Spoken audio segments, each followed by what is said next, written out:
It's time for us to look at the papers, the headlines, and see what the headlines are across Nigerian newspapers today. I have my regulars. Ife Onyegbule is here, and she will help us make sense of some of these. Ife, good morning. Good to see you. Good to see you too. Great. You're looking colorful with all the different colors and so on. Yeah, really life nice. is better when you see life in color. Oh, yeah, that's good. That's good. And also, Dario Odufowokan will be joining us. He's joining us on Zoom to make sense of this as well. Dari, good morning. All right, we'll certainly have him as we get along. All right, let's start from NewsDirect. NewsDirect is next. It says mixed reactions trail $1.4 billion contracts for Warri Kaduna refineries rehabilitation. Mixed reactions trail $1.4 billion contracts for Warri Kaduna refineries rehabilitation. Okay, we'll take a look at this. All right, then from there, let's go to Business Day. Business Day says local firms eye assets as Shell, others exit onshore operations. Local firms eye assets as Shell, others exit onshore operations. All right, that's Business Day. From there, let's go to the national economy. Airlines record 70% rise in passenger traffic as Nigerians abandon road travels. Airlines record 70% rise in passenger traffic as Nigerians abandon road travels. Leadership newspaper says PDP leaders move to save party from implosion. PDP leaders moved to save party from implosion. National chairman alleges plot to hijack party, pledges to make amends as 7 national leaders reconsider quit notice. Consider quit notice. An article dissociates self from crisis. BOT members dump party for APC. That's a leadership newspaper. Guardian is next. Guardian says government Twitter silent as ban clocks 2 months. Government Twitter silent as ban clocks 2 months. We'll certainly have time for that as well. Daily Trust. Daily Trust is focusing on politics, and it says PDP BOT, or Board of Trustees, meets today as plot to sack Secondus thickens. Its conspiracy to hijack party, embattled chair is saying this, will overcome our challenges. Walid Jibrin is saying there's a PDP governors meet today. BOT members, Modi joins the APC. That's the Daily Trust. Daily Times is next. PDP crisis. I am not behind plot to sack Secondus. Atiku is saying this. I am not behind plot to sack Secondus. And that's by Atiku. Party chair begs aggrieved deputies, says, let us end peacefully together. All right. BOT member Joy Modi decamps to the APC. Okay. From there, let's go to the first news. First news says, technically, Igboho is free. Technically, Igboho is free, as fear mounts over his safety. All right. These are that's the stories on the front page of the first news. Okay. Blueprint newspaper is the last one we're looking at now.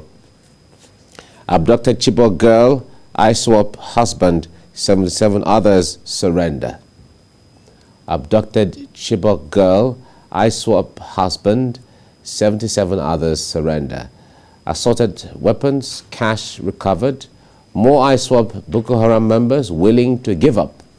The military intensifies clearance operations. And all that in the northeast of Nigeria, in the area of security.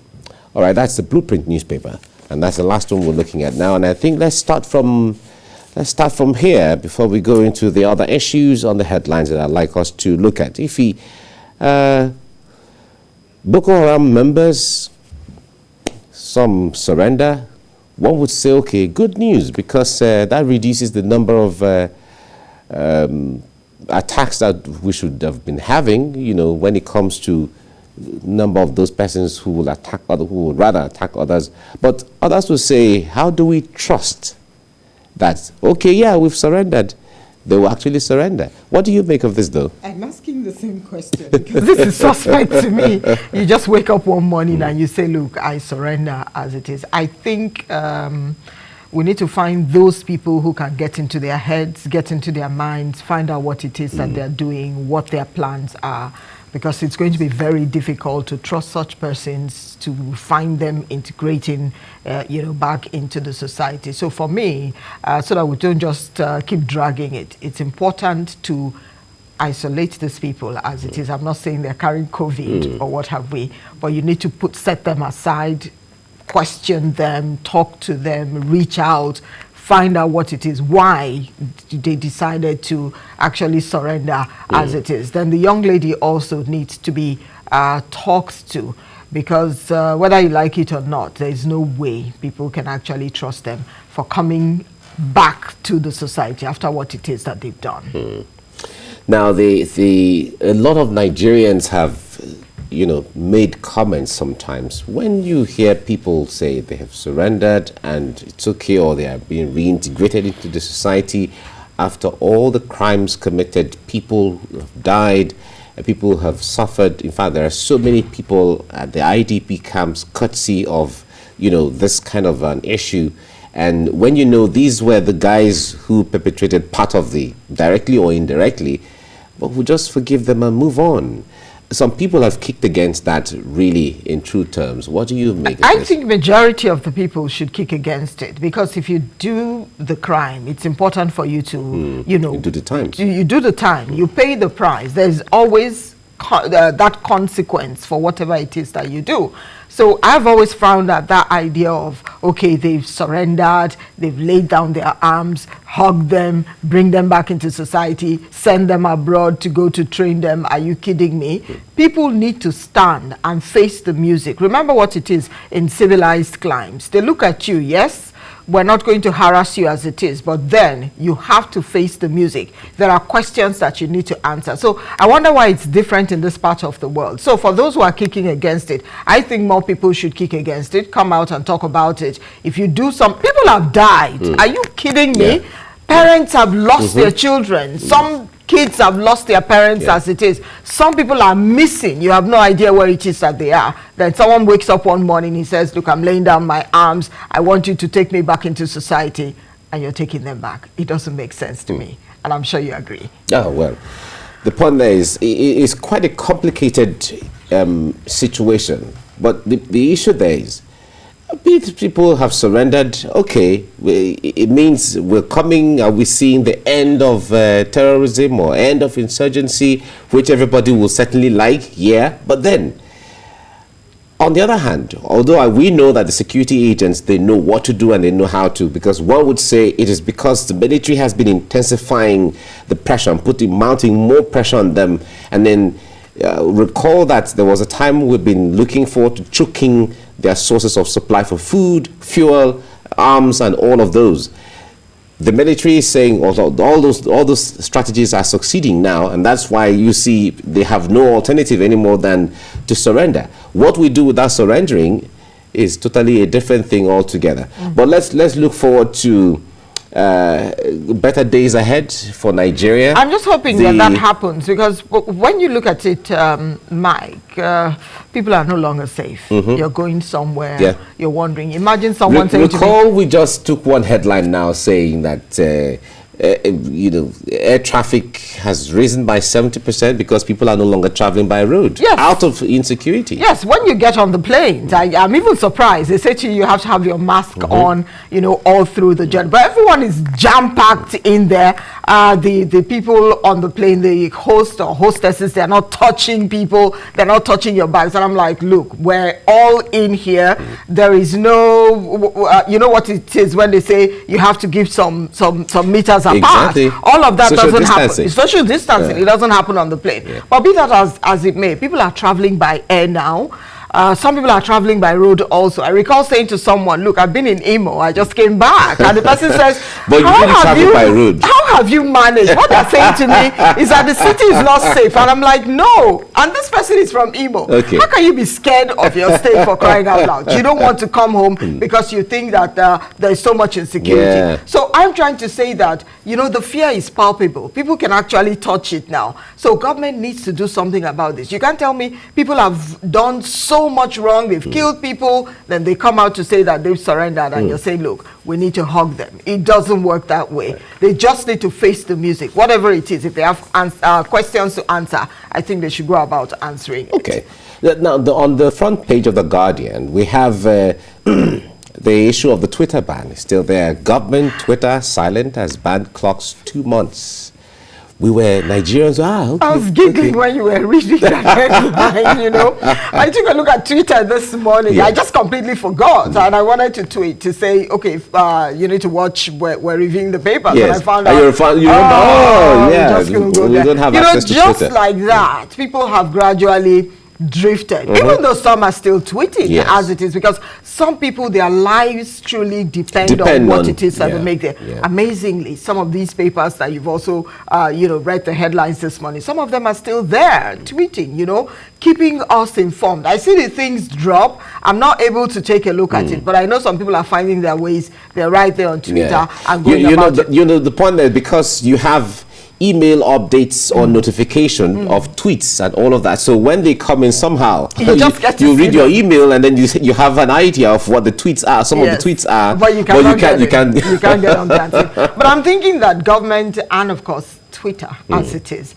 they need to sit down. I saw some photographs weeks ago where you had the Nigerian, what do you call them now? Delegation, maybe.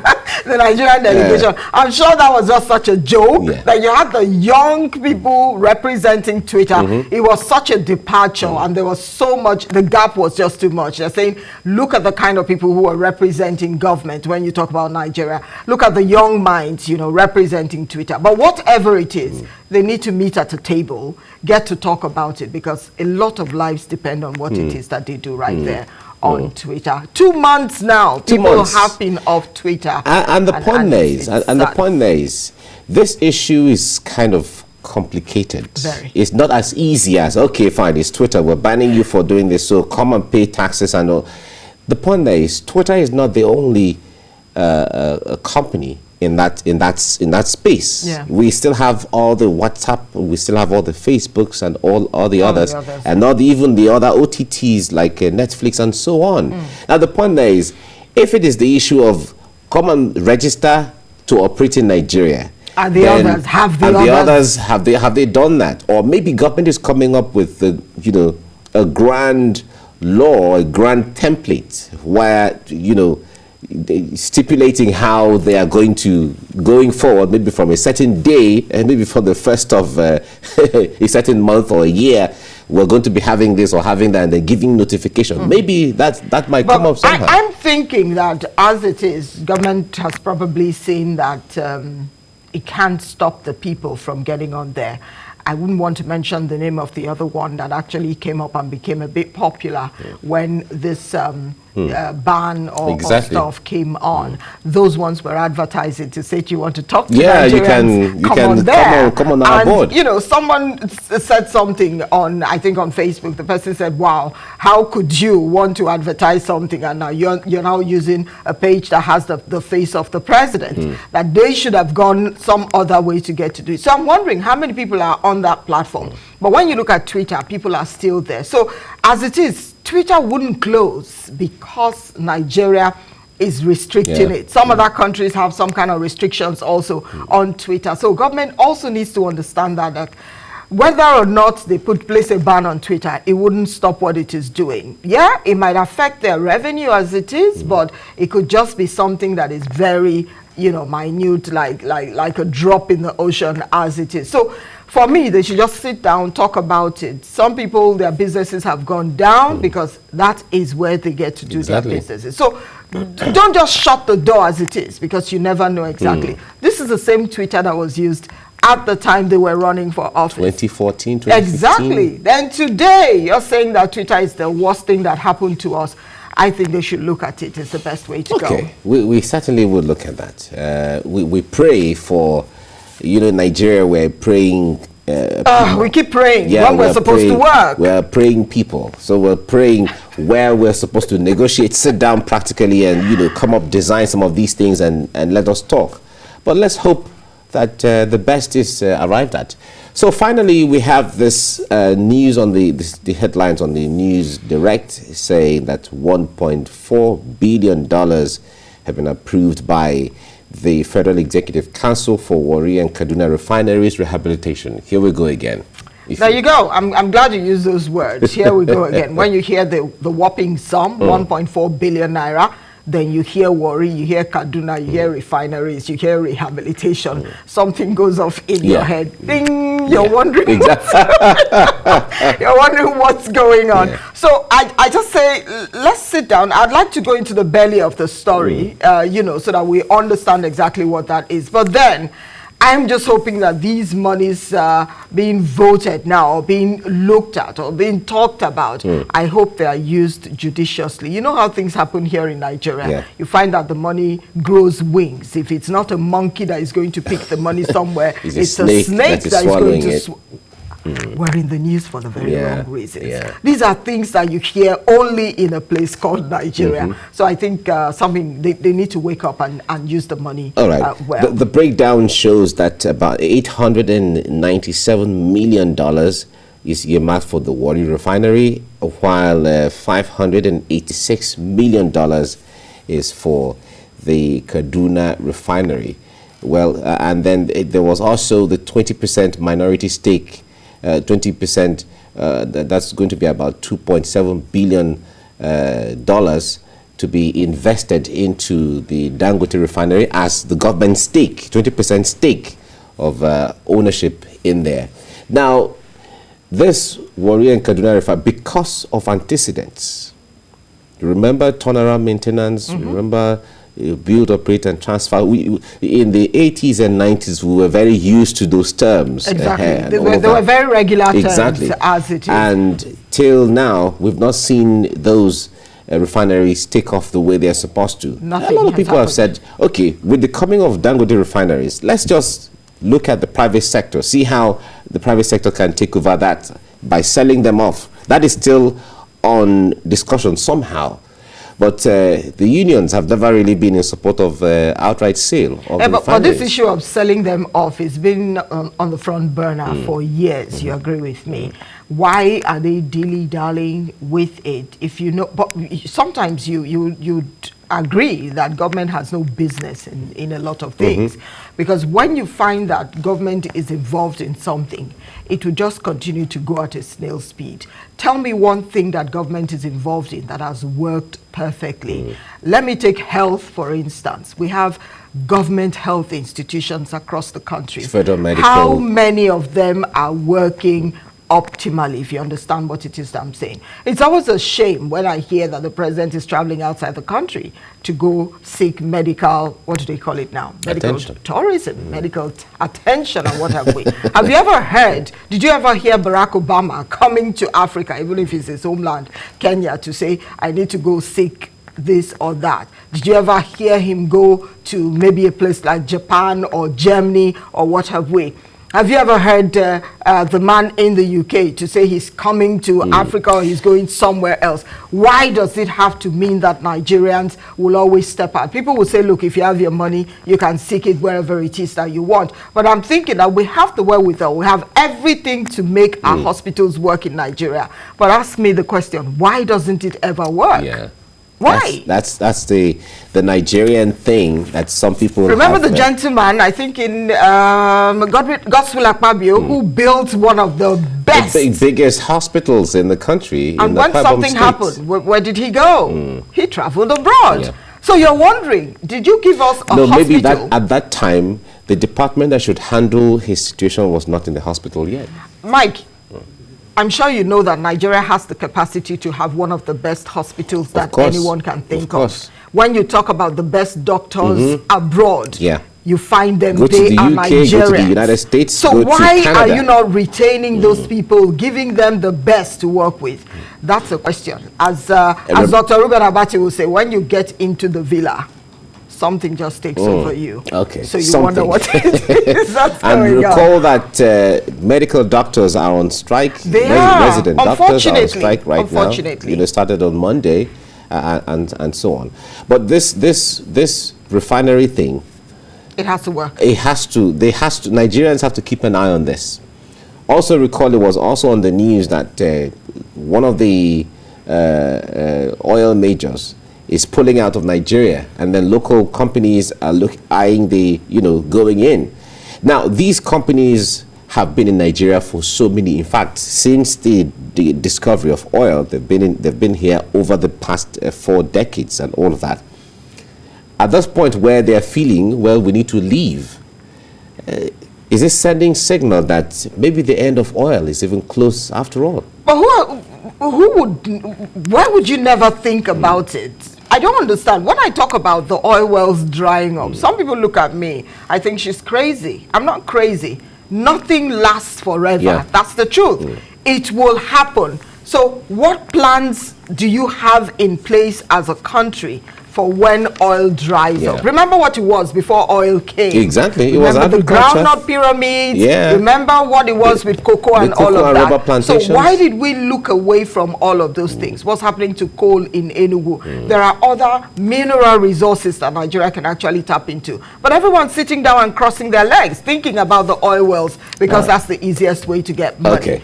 We have to leave you here now. Onyegbule, thank you so much for your insight into all of the issues we've looked at. Thank you for coming. Thank you for having me. Great. Mr.